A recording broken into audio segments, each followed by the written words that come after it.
Hey, sports card fans, it's John Wade Boggs fan. Hope you're all doing well. Now that I've wrapped up my weekly series of videos where I took a look at the top 10 most valuable cards from a particular vintage baseball card set, I wanted to start a new weekly video series. And I wanted to get away from looking at values of cards. While values of cards have some relevance within the hobby, I wanted to get back to the cards themselves regardless of value. So I'm going to be starting a new video series where I take a look at my top 5 favorite cards of a particular player.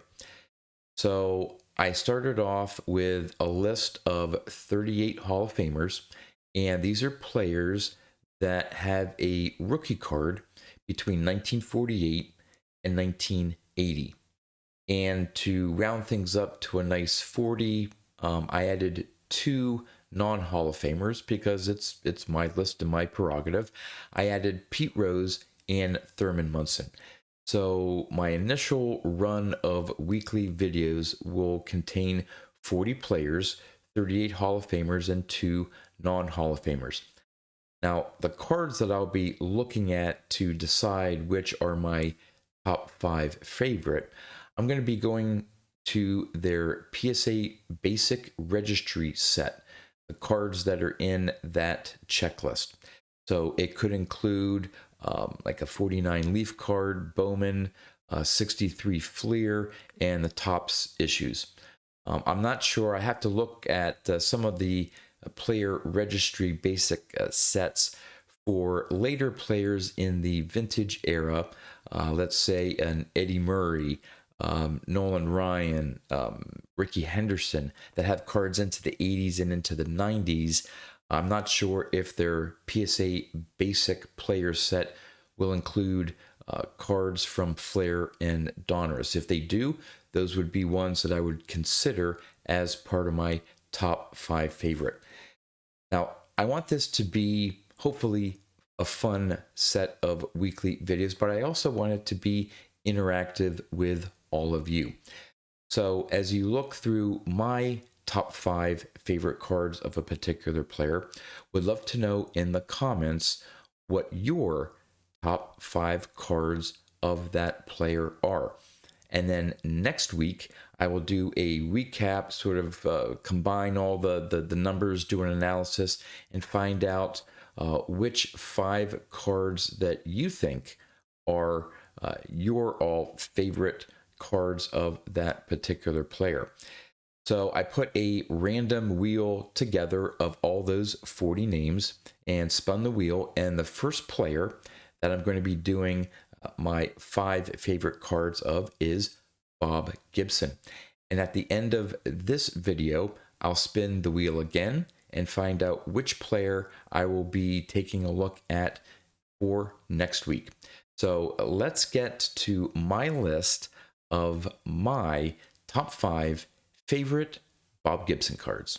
Okay, before I get into my top 5, I do want to mention that these aren't my cards from my collection. So it's not the top 5 favorite cards of a particular player that I have in my collection. Some of these players that I'll be doing my top 5 favorite cards on, I don't even have 5 cards in my collection for some of these players. So I'll be using stock photos and just talking about the cards themselves, but these aren't cards that I actually have in my collection. All right, getting into number 5. I chose the 1967 Topps card. Now, if you take a look at all the different Bob Gibson cards, you'll see a very common theme. He's either pictured with a full headshot or sort of like this posed type image of him. There isn't a whole lot of different variety of cards of Bob Gibson, but I chose for the number 5 spot, the 1967 Topps card. Just like the overall design, the color combination where there with the cards blends really well into the color of his uniform. He has a bit of a smile, which is odd for Bob Gibson.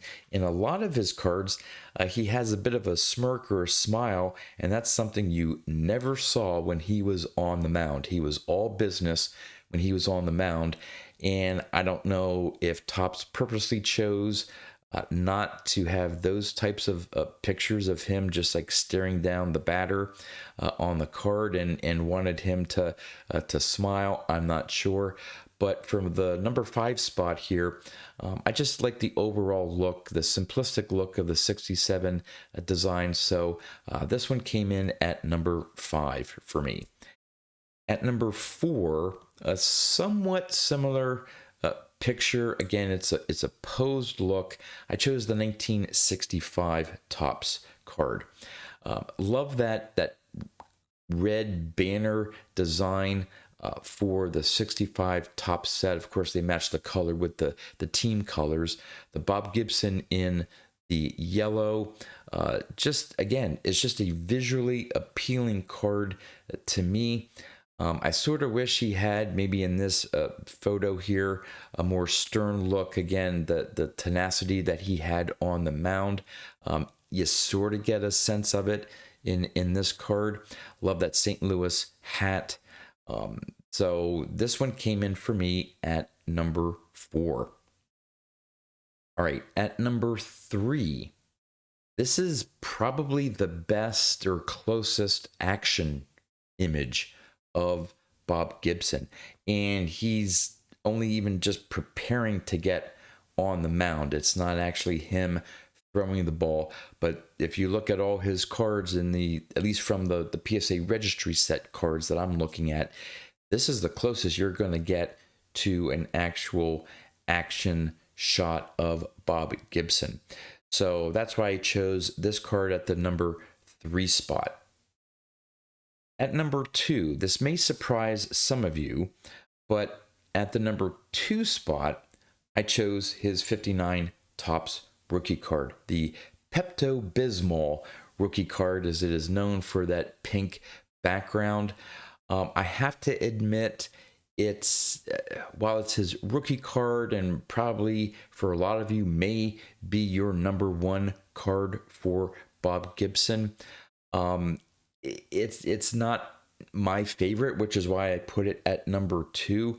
Obviously, and I don't want to use this word too often in these weekly videos, but it is sort of an iconic card. Again, that pink background, Bob Gibson's rookie card. It's that unique. You can definitely spot it that's Bob Gibson's rookie card.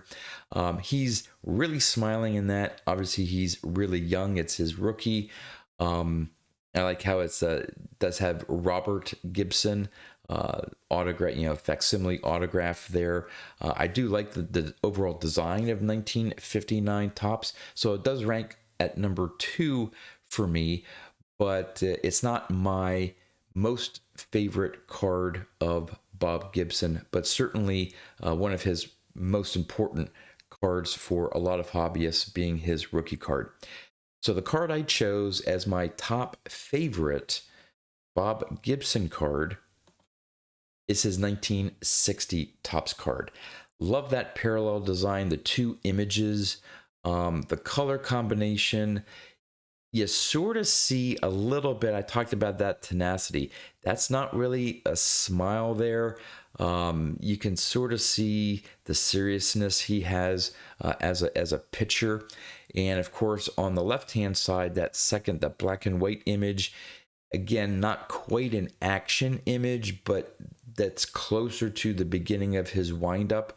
So you get that sort of headshot portrait image of him, giving that little maybe smirk or something that he has. And then the second image, the black and white image, probably the closest of, again, the basic card registry cards of him in any type of action photo. So I went with the 1960 Topps Bob Gibson as my most favorite card of his. Well, there you go, my top 5 favorite Bob Gibson cards. Now it's your turn. Would love to know in the comments what your top 5 Bob Gibson cards are. Now, I probably should have led that the cards that are included in his basic Topps PSA registry set are his Topps cards from 1959 to 1975 and his 1963 Fleer. So you have all those cards to choose from, and again, would love to know in the comments, and please sort of rank them 1 through 5 so I know which order to put them in, because I'm going to compile all of your comments and report that in next week's video. Speaking of next week's video, let's spin the wheel to see which player I'm going to be taking a look at and choosing my top 5 favorite cards. Well, here's my wheel of names. I randomized the players before I spun it the first time to get to Bob Gibson. I won't go over all the names here, but as you can see, we have Mickey Mantle, Carlton Fisk, Whitey Ford, Rod Carew, Don Drysdale, Duke Snider, Joe Morgan, Frank Robinson, Hank Aaron, Roy Campanella, Jackie Robinson, Willie Mays, Sandy Koufax, Warren Spahn, Roberto Clemente, Eddie Matthews, Ted Williams, Johnny Bench. So all the big names, all the big Hall of Famers from the vintage era, I'm going to be taking a look at. We'll see once I get through these 40. Obviously, there are other Hall of Famers that had a rookie card during the vintage era from 1948 to 1980. But for now, I'm just concentrating on these 40 names. So let's spin the wheel and see who I'm going to be focusing on for next week. And it's going to be Mike Schmidt. All right, so I'm going to be doing Mike Schmidt, my top 5 Mike Schmidt cards from his, again, PSA basic registry set. So if you want to do some checking in ahead of time and thinking of which 5 Mike Schmidt cards are your favorite, you can go ahead and be ready to post comments on my video for next week. And with that, that's all I have for you. So until next time, thanks for watching.